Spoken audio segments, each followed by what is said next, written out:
इन BJP वालों का हर वादा झूठा निकला।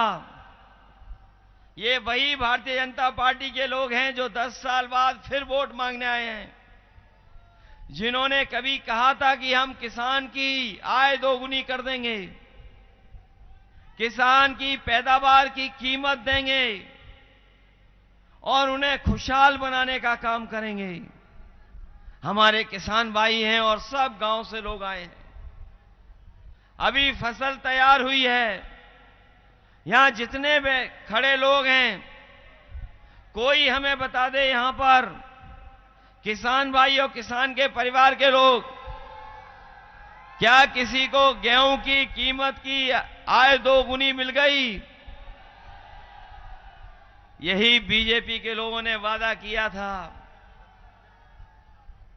कि आय दोगुनी कर देंगे। न आय दोगुनी की और न सरकार ने कोई ऐसा इंतजाम किया है जहां हमारा किसान जाकर के अपनी फसल की कीमत ले ले। ये चुनाव जो होने जा रहा है, ये चुनाव न केवल हमारे आपके भविष्य का फैसला करेगा, बल्कि ये चुनाव आने वाली पीढ़ी के भविष्य का भी चुनाव है। कई मौकों पर, कई जगह पर हम लोगों ने ये बात रखी है और कही कई बार कि जिस तरीके से कभी समुद्र मंथन हुआ था,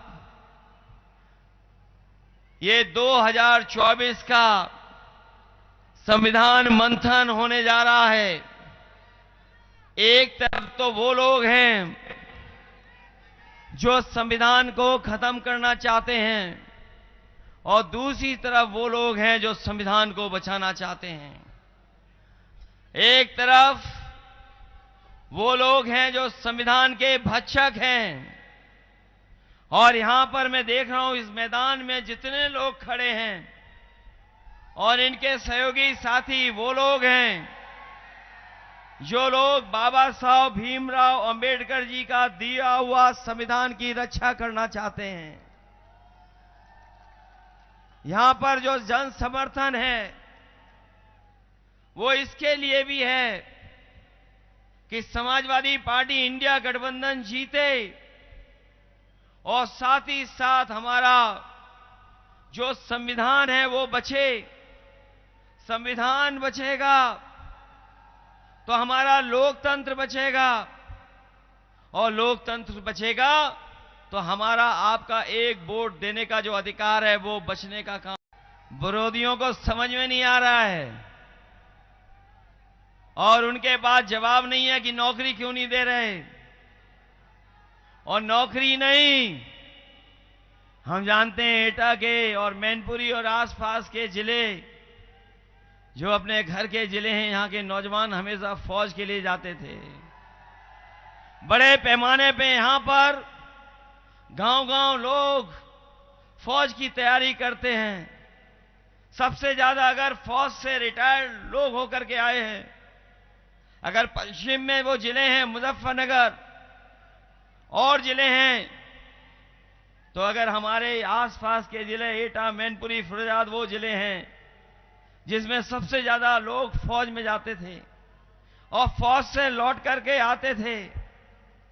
इस सरकार ने, बीजेपी के लोगों ने पूरी जानकारी हासिल की कि ये फौज के लोग जाते हैं तो उनके घर की आर्थिक स्थिति कैसी रहती है, उनका सामाजिक स्तर कितना बढ़ जाता है।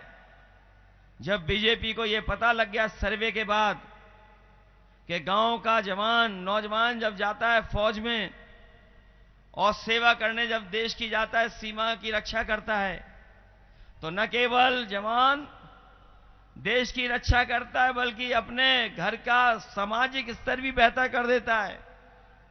उसके आने वाली पीढ़ी पढ़ लिख लेती है। इसलिए जानबूझ करके इन्होंने पक्की नौकरी को रोकने का काम किया है। ये जो लोग कह रहे हैं आजकल,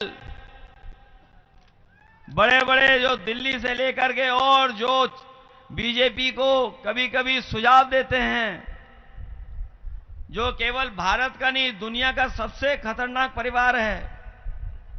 इन्हें हमारे आपके परिवार की तो चिंता है, लेकिन इनके साथ एक सबसे खतरनाक परिवार है जो आरक्षण खत्म करना चाहता था।